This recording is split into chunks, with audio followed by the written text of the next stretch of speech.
Greetings!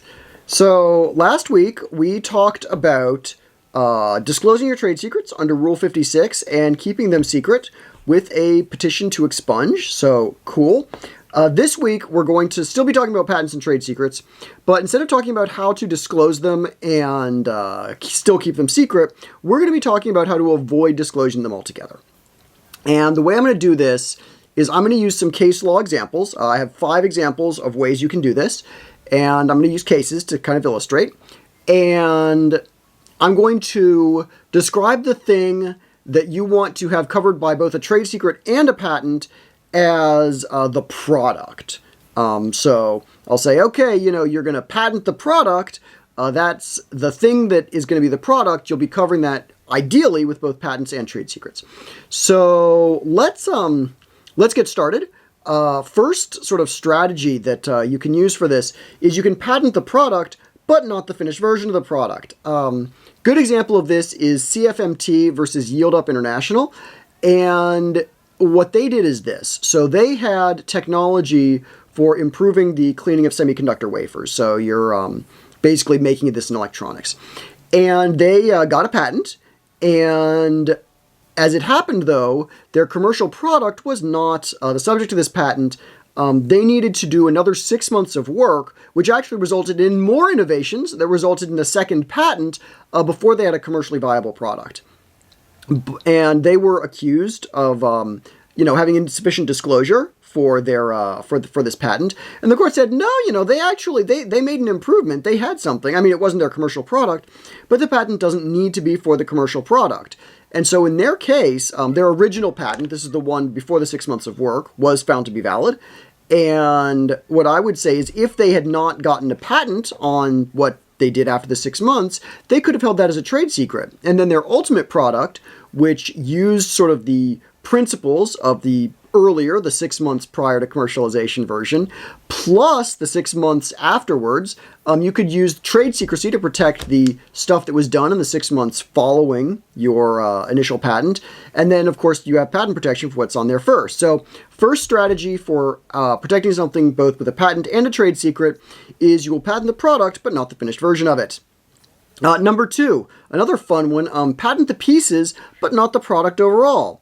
So example of this, Christianson v. Colt, and it's the M16 machine gun. So apparently machine guns are complicated, and they are things, you've got all sorts of parts, they go together, there's tolerances, there's interchangeability, just crazy, crazy stuff.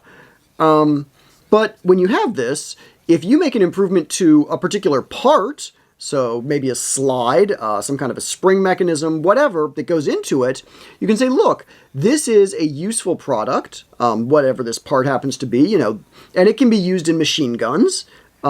Maybe you don't disclose all of the things that kind of goes together into the full commercial embodiment of an M16 machine gun, but you can then have patents on the individual parts, and then after those parts the patents expire, you can use trade secrecy on the whole thing. For example, for your design drawings, right? Or your manufacturing tolerances, or maybe some combination of the parts that wasn't included in the patents because it wasn't necessary, right? You patented the individual parts. Someone could have made and used those parts without knowing necessarily how to make and use them in the M16 because what they were is they were machine gun parts, and you allowed people to use them in machine guns, just not necessarily the ultimate product, which of course in the end you're patenting as well as keeping a trade secret. You can also do the reverse. You can patent the product, but not the pieces of the product. So my case for this one is Eli Lilly versus Bar Labs, and the product was a treatment method using a particular compound. And as part of this method, you would synthesize the compound, and you'd synthesize a precursor called p-trifluoromethylphenol. And they came up with not just a innovative way of using this product, right, as a method of treatment, but they also came up with a new way of synthesizing p-trifluoromethylphenol. And as it happened, that new method of synthesizing, I'm going to just call it the P element, was critical to making the ultimate method of treatment work, because previous to this, apparently, you wouldn't have been able to get enough quantities of it, whereas the new process that they came up with, you could scale it up. You get like, as much as you wanted, basically. And they patented this method of treatment. They did not patent the method of making the P element. And because they didn't patent it, that could stay a trade secret. And because that trade secret turned out to be something that wasn't necessary, again, it was not necessary for the method of treatment. But for the method of treatment to be commercially viable, it was necessary. And so they could use both trade secrecy as well as patents to protect it. Trade secrecy in the method of creating the P element, as well as the patent for the ultimate method of treatment that was using the product synthesized using the P element. So you can patent the pieces, not the product. That's Christianson versus Colt, as well as patenting the product, but not the pieces, as shown in Eli Lilly versus Bar Labs. And then, of course, you can also patent the product without some of the pieces. One example of this is Zyco versus Wyco. This was a interferometer, and the commercial product here had a enclosure as well as the interferometer. And it also had various components that were necessary because of the enclosure. So it had some mirrors, had some more lenses, basically stuff to deal with the fact that it was enclosed. But the interferometer was patented without the enclosure.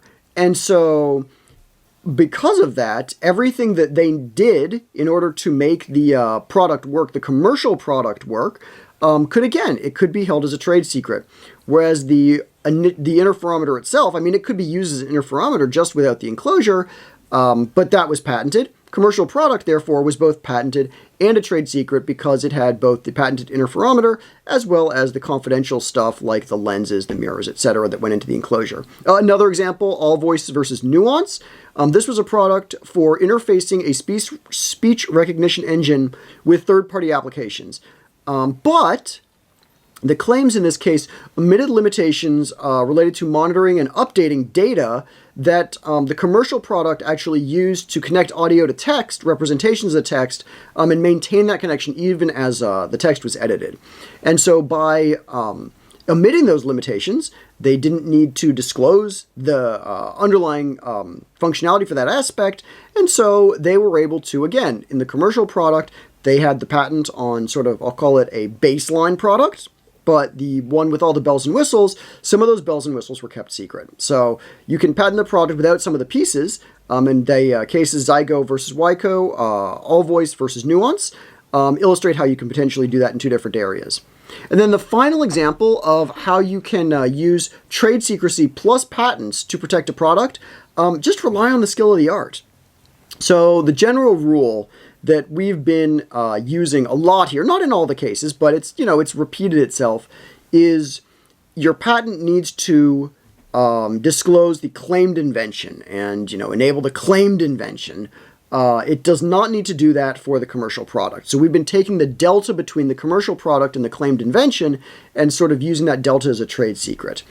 Well, you can do that without sort of anything like explicitly using a strategy like, oh, it's the pieces, not the product, or it's the product, but not the pieces, if you're allowed to rely on the skill of the art. Now, I do recognize some arts, this is kind of difficult, but for software, which is where I work, relying on the skill of the art, people are considered to be quite skillful, and actually going from just sort of a functional description of your invention to actually having working code is considered to be almost a mere ministerial task. I had a client one time who said, oh yes, you just sprinkle some implementation fairy dust all over it, and that gives it to you, right? He was a little dismissive of this idea that what he did writing code was super easy.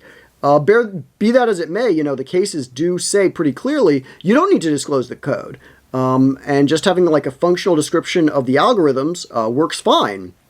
And so you can just do that, right? And then the actual code itself is going to be a trade secret. Your implementation details are going to be a trade secret.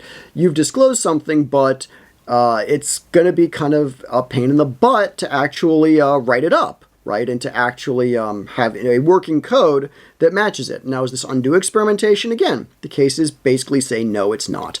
But if you want to do that, cases all voice versus nuance again, also Phonar versus GE are both cases where the inventor did not disclose the source code, and the court said, hey, that's perfectly fine. You can do that. level of skill in the art, no problem.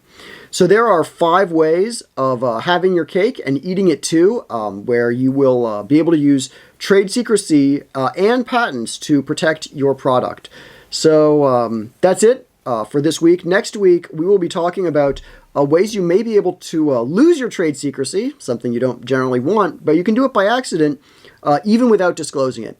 So stick around for that, and in the meantime, I hope you have good luck, good trade secrets, and of course, good patents. All right, talk to you later. Bye-bye. All right, yeah, killing zombies is super cool. Okay. You know what else is super cool? Patents.